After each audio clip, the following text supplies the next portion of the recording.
No hei, hea sõber, kes sa toimetad juba hommikul varakult müügirindel. Tervitan sind siit päris soojast Türgist ja Alaniast ja näitan taha mõnusalt. Meri on ka selline hommikuselt värske ja vesi on 30 kraadi. Ja mõtlesin, kus mujalt oleks need müügiminutid parem eetrisse lasta kui siit mererannast. Igal juhul ma tahan sind tänada ilmiste müügiminutite vaatamise eest ja kaasamõtlemise eest ja ka küsimuste eest. Ja need inimesed, kes like'id panid, aitäh teile siirad südamest. See tähendab minu jaoks väga palju, see aitab minu mõtete levitamisele kaasa. Millest täna räägime? Täna teeks hästi lühikese mõttevahetuse ühel lihtsal teemal.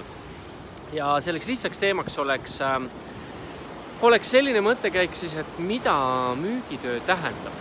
Et mitu inimest on küsinud mult, et tore, et me räägime müügitööst ja töövestlustel ka, et me nagu räägime, et müügitöö ja ma küsin, mis see müügitöö sinu jaoks on. Ja siis mitu inimest on küsinud, et aga no mis müügitöö definitsioon siis on? Ja ma ütlesin, et pole probleemi, et võtame siis lahkame korraks seda, mis asi on müügitöö definitsioon. Ma ei tea, mida see sinu jaoks tähendab või kuidas sina defineerid enda jaoks müügitööd. Mis asi on, mis peab juhtuma selleks, et müük juhtuks. Meie Domineidi tiimiga oleme selle defineerinud endale suhteliselt lihtsalt lahti või õigemini mõtestanud lahti. Müügitöö definitsioon on aidata kliendil otsustada, otsuseni jõuda, kasutades selleks võimalikult vähe aega ja muid ressursse. Ma ei tea, kas see kõlab teile loogiliselt. Kas sellel on mõte sees? Ma ei tea, mõte korraks kaasa.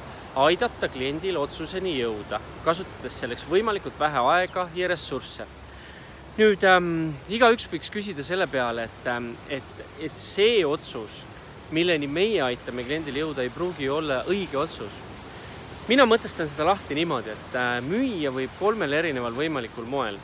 Esimene müük on südamega, ehk siis sa ise oled nii müüdud, et mitte keegi ei kahtle selles, et see, mida sa räägid, tuleb sinu südamest, sa usud sellesse tootesse, teenusesse. Me teame, et sellised inimesi, kes südamega müüvad, ma ei oska öelda, minu pakkumise järgi sellised inimesi on, ma ei tea, 5%, võib-olla 10%. Ülejäänud peavad natukene muud moodi kaasa aitama. Ja nüüd, kuidas muud moodi kaasa aidata? Teine variant, kuidas müüa, on hea manipulatsioon ja 3. variant on halb manipulatsioon. Ehk siis, kui sa küsid minult, kas hea manipulatsioon müügis on okei kasutada, siis mina ütlen, et jaa, minu arust on okei kasutada. Hea manipulatsioon on see, et sa tood välja kõik toote olulised omadused ja võib-olla jätad mõnest pisikesest asjast rääkimata, aga sellegi poolest oled sa südames sellega, selle mõttega, et see toode või teenus aitab klienti väga-väga palju edasi. Aitab tema, ma ei tea, valu kustutada, aitab tal mingi olukorra lahendada ja see on väga hea toode või teenus. Ehk siis hea manipulatsioon ei tähenda kelmust või pettust. Mina liigitan hea manipulatsiooni alla kõik igasugused closingu võtted, igasugused strateegiad, kuidas infot levitada. Manipulatsioon võib-olla kõlab nagu halva sõnaga, aga halb manipulatsioon on kelmus ja pettus.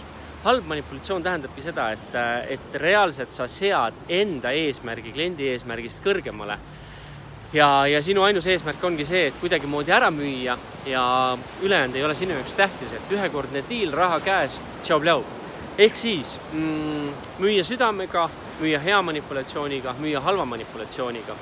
Ja müügitöö eesmärk on aidata kliendile otsuseni jõuda, kulutades võimalikult vähe aega ja teisi ressursse. Sest kui sa ise mõtled enda peale ja mina mõtlen enda peale, kõige keerulisem asi, mis üldse elus on otsustamine. Kõige keerulisem asi. Me peame iga päev võtma vastu igasuguseid otsuseid, mis puudutab meie eraelu, mis puudutab meie tööd, mis puudutab meie oste ja soove, mida me soovime. Ehk siis otsuseni jõudmine on kõige raskem. Kui keegi aitab mul ära otsustada ja seda minuga heas mõttes, siis ma olen tema üle õnnelik või ma olen nagu väga rahul sellega. Ehk siis, kallis sõber, kas sa oled muga nõus või vaidled vastu? Kas sul on mingi teine definitsioon? Kas sul on teine nägemus, mida müügitööga tehakse, mida müügitöö tähendab, kuidas sina müügitööd teed, siis ole hea. Kirjuta siia alla või kirjuta mulle või kirjuta Facebookis kuskil jagamises, et hei Urmas, mina arvan, et müügitöö tähendab seda. Igal juhul ma soovin teile mõnusat müüginädalat ja mõelge selle peale, ehk siis mõelge selle peale need noored müügiinimesed, kes minu kanalit vaatavad ja siit infot ammutavad.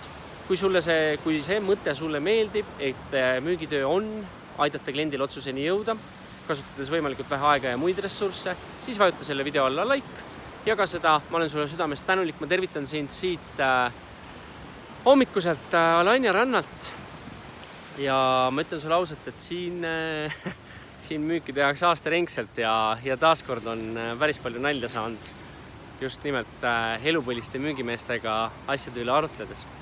Ma soovin sulle kõige ägedamat, mõnusat, eile algas sügis, mõnusat esimest ametlikku sügispäeva või teist sügispäeva. Me kohtume suga kindlasti järgmistes müügiminutites.